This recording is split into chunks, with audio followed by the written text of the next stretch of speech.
ভিডিওতে আমরা পঞ্চম শ্রেণী দ্বিতীয় পর্যায়ক্রমিক মূল্যায়নের গণিতের 17 নম্বর স্কুলের প্রশ্ন উত্তরগুলো আলোচনা করব। একের কতে বলেছে 7×5 সাথে একটি মিশ্র ভগ্নাংশ। খ 1-2, 2-4, 3-6, 4-8 প্রদত্ত ভগ্নাংশগুলিকে বলা হয় সমতুল্য ভগ্নাংশ। গ একটি বর্গাকার ক্ষেত্রের ক্ষেত্রফল 100 বর্গমিটার হলে ওই ক্ষেত্রটি প্রত্যেক বাহুর দৈর্ঘ্য কত হবে? ক্ষেত্রফলের বর্গমূল বের করতে হয়, তাই বর্গমূল 100। 100 মানে হচ্ছে 10-এর স্কোয়ার, তাহলে রুট 10-এর স্কোয়ার সমান 10, তার মানে 10 মিটার। ঘ 8-16 ভগ্নাংশকে লঘিষ্ঠ আকারে প্রকাশ করলে পাবো 1-2। উমতে বদমাসের বিয়ের অর্থ হচ্ছে বন্ধনী, মানে ব্র্যাকেট মানে বন্ধনী। বিতে ব্র্যাকেট, ব্র্যাকেটের বাংলা হলো বন্ধনী। চ সমান 100 ভাগের 5 ভাগ। 100 ভাগের 5 ভাগকে যদি অংশে প্রকাশ করো তাহলে এরকম 5-এর 100 লব হর এইভাবে লিখবে। তার মানে এটাকে যদি দশমিক ভগ্নাংশে নিয়ে যাই পাবো 0.05। তো সেটা কথায় লিখলে হবে 0.05। 6 দিয়েছে একটা সমতুল্য ভগ্নাংশ দিয়েছে। 8কে 4 দিয়ে গুণ করলে হয় 32, তাই 3-4-এ 12। আবার 3কে 6 দিয়ে গুণ করলে হয় 18, 6-8-এ 48। বর্গীন জতে বলেছে যে সকল বিন্দু একই সরলরেখায় থাকে না তাদের অসমরেখ বিন্দু বলে। ঝ একই তলে 3টি সরলরেখা সর্বাধিক 3টি বিন্দুতে ছেদ করবে। ইঙ্গ বলেছে 78-এর 102 লঘিষ্ঠ আকার করতে হবে। তো 2 দিয়ে কাটলে হচ্ছে 39, 78কে 2 দিয়ে ভাগ করলে হয় 39, আর 102কে 2 দিয়ে ভাগ করলে হয় 51। আচ্ছা, এটাকে এবার 3 দিয়ে ভাগ করবে। 3-13 39, 3-17 51, 13-17 হবে। 2 এর কতে শূন্যস্থান পূরণ করতে দিয়েছে। 21-এর 27-এর যদি লঘিষ্ঠ আকার করো 3 দিয়ে কাটলে হবে 7-এর 9, তাহলে 7কে 4 দিয়ে গুণ করলে 28, 4-9 36, 9কে 6 দিয়ে গুণ করলে 54, 6-7 42, 7কে 8 দিয়ে গুণ করলে 56, 8-9 72।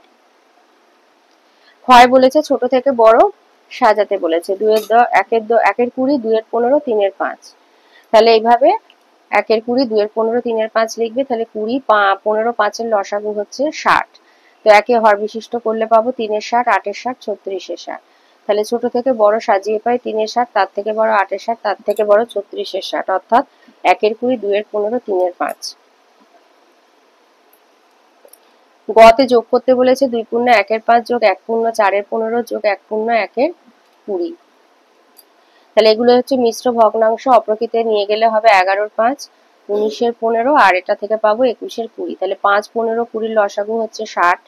তাহলে এর হর হচ্ছে 5, তাহলে 11কে 12 দিয়ে গুণ করবে, 12-5 যেহেতু 60। এর হর হচ্ছে 15, 15 4-এ 60, তাই 19×4। এর হর হচ্ছে 20, 20×3, তাই 21×3।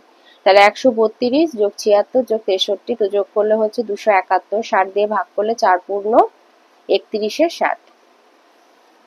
ঘতে বিয়োগ করতে বলেছে 12×2-এর 3 বিয়োগ 2×5-এর 11। 12×2-এর 3 মানে হচ্ছে 12×3-এর 36, আর 2-38-এর 3, আর 22, আর 5-এর 27-এর 11। 3 আর 11 লসাগু 33। এর হর যেহেতু 11, তাই 38 গুণ এর হর যেহেতু 3, তাই 38-কে 11 দিয়ে গুণ করবে, আর এর হর যেহেতু 11, তাই 27-কে 3 দিয়ে গুণ করবে।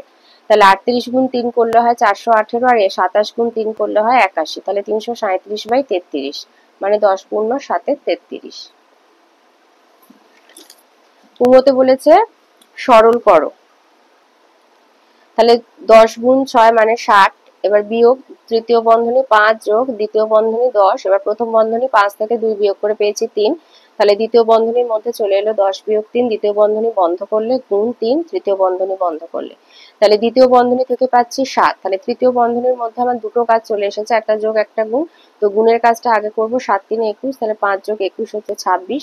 তাহলে 60 বিয়োগ 26 সমান হবে 34। চতে বলেছে 6 অঙ্কের বৃহত্তম সংখ্যাকে কথায় লেখো এবং স্থানীয় মানে বিস্তার করো। তাহলে 6 অঙ্কের বৃহত্তম সংখ্যা মানে 6টা 9। তাহলে স্থানীয় মানে বিস্তার করলে এইভাবে লিখবে, আর কথায় হচ্ছে 9,99,999। 6 বলেছে স্কেলের সাহায্যে 6.5 সেন্টিমিটার দৈর্ঘ্যের রেখাংশ অঙ্কন করে নাম দাও।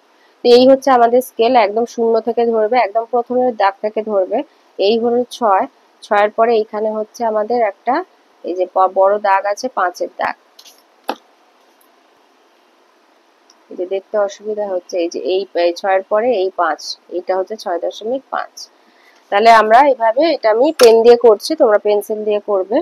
তো প্রথমে একদম যে ফার্স্টের যে দাগ আছে সেখানে একটা পয়েন্ট করবে, আর 6 এর পরে এই যে বড় দাগটা 5 এর এখানে একটা পয়েন্ট করবে এইভাবে।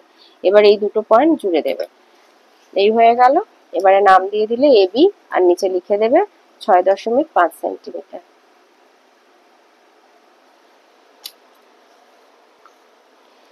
বর্গিন যতে দিয়েছে 1/5, 1/2 আর 2/3 ভগ্নাংশগুলিতে ছোট বড় থেকে সাজানো। তো 1/5 এইভাবে লিখে নেবে, নিচে নিচে 1/5, 1/2, 2/3। এবার 5, 2, 3 এর লসাগু হচ্ছে 30, তো একই হর বিশিষ্ট করলে 6 30, 15 30, 20 30। তো ছোট থেকে বড় সাজালে 6 30 বড়, তারপরে আসছে 15 30, আর সবার বড় 20 30। তার মানে 1/5, 1/2, 2/3। 3 কতে বলেছে তোমার পাড়ার রাস্তা মেরামত হচ্ছে। প্রথম দিনে 5/12 অংশ, দ্বিতীয় দিনে 7/18 অংশ মেরামত হয়েছে। কোন দিনে কত বেশি অংশ মেরামত হয়েছে? তাহলে প্রথম দিনে 5/12, দ্বিতীয় দিনে 7/18। তাহলে এগুলো একই হর বিশিষ্ট করবে। 12 আর 8 এর লসাগু হচ্ছে 36। তাহলে প্রথম দিনে হয়েছে 15 36, দ্বিতীয় দিনে 14 36। তাহলে 15 দিন, এই প্রথম দিন বেশি হয়েছে, তাহলে প্রথম দিনে বেশি কাজ হয়েছে সমান 15 36 বিয়োগ 14 36 সমান 1/36 অংশ। অথবাতে বলেছে একটা চৌবাচ্চায় 1/8 অংশ জল পূর্ণ ছিল, একটা কল খুলে 7/16 অংশ জল ঢালা হলো, একটু পরে বালতি করে আরো 1/4 অংশ জল ঢালা হলো, চৌবাচ্চায় কত অংশ জল পূর্ণ আছে? তাহলে চৌবাচ্চায় জল পূর্ণ আছে 3টে যোগ করবে, 8 16, 4 এর লসাগু হচ্ছে 16। তাহলে আর এর হর 8, তাহলে 1 কে 2 দিয়ে গুণ করবে 2, এর হর 16, 7 বসিয়ে দেবে, আর এর হর 4, 4 লিখবে। 4 আর 2 6, 7 13, 16 অংশ। খতে বলেছে একটি আয়তাকার পার্কের দৈর্ঘ্য হচ্ছে 15 মিটার, 25 মিটার, প্রস্থ হচ্ছে 15 মিটার। পার্কটি প্রত্যেক ধারের দৈর্ঘ্য 2 মিটার করে বাড়ানো হয়, নতুন পার্কটির পরিসীমা আগের থেকে কত বেশি হবে? তো লিখবে আয়তাকার পার্কের দৈর্ঘ্য 25 মিটার, প্রস্থ 15 মিটার। তাহলে পার্কের পরিসীমা 2 গুণ দৈর্ঘ্য যোগ প্রস্থ মানে 2 গুণ 25 যোগ 15। 25 আর 15 যোগ করলে হয় 40, 2 গুণ 40 মানে 80 মিটার। এবার পার্কের প্রত্যেক ধারের দৈর্ঘ্য 2 মিটার করে বাড়ানো হলো, মানে দৈর্ঘ্য 2 মিটার, প্রস্থ 2 মিটার। তাহলে নতুন পার্কের দৈর্ঘ্য 25 যোগ 2 27 মিটার, আর প্রস্থ 15 যোগ 2 17 মিটার। তাহলে নতুন পার্কের পরিসীমা 2 গুণ দৈর্ঘ্য যোগ প্রস্থ, তো 2 গুণ 27 যোগ 17 মানে 2 গুণ 44, 88 মিটার। তাহলে নতুন পার্কের পরিসীমা আগে থেকে বেশি হবে, 88 বিয়োগ 80 মিটার সমান 8 মিটার। অথবা বলেছে একটা খেলার মাঠে তৃতীয় শ্রেণীর ছাত্রদের বর্গাকারে দাঁড় করানো হলো, একটা সারিতে 13 জন আছে, কিছুক্ষণ পর কিছু ছাত্র চলে গেল, তারপরেও ছাত্রদের বর্গাকারে সাজানো গেল, একটা সারিতে 10 জন রইল, কতজন ছাত্র চলে গেল? তো লিখবে প্রথমে একটা সারিতে 13 জন ছিল, অর্থাৎ প্রথমে মোট ছাত্র ছিল 13 স্কোয়ার জন মানে 169 জন। কিছু ছাত্র চলে যাওয়ার পর একটি সারিতে 10 জন ছিল, তখন মোট ছাত্র হলো 10 স্কোয়ার মানে 100 জন, অতএব ছাত্র চলে গেল 169 বিয়োগ 100 সমান 69 জন। গতে বলেছে 14.09 মিটার লম্বা বাঁশের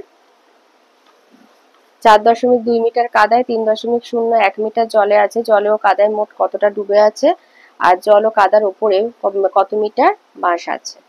তো কাদা এবং জলে আছে 4.2 কে লিখবে 4.20 মিটার করে, আর 3.01 লিখে যোগ করবে, 7.21 মিটার মোট কাদায় ও জলে আছে। এবার পুরো বাঁশের দৈর্ঘ্য 14.09 মিটার, তাহলে জল কাদার উপরে আছে 14.09 থেকে 7.21 বিয়োগ দিলে 6.88 মিটার।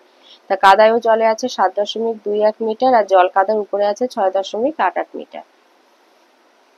অথবাতে বলেছে ক্রিকেট খেলা টিকিট কেনার জন্য 8টি সারিতে 3840 জন দাঁড়িয়ে আছে, সেখান থেকে 2539 জন চলে গেল, এখন কতজন লাইনে দাঁড়িয়ে আছে?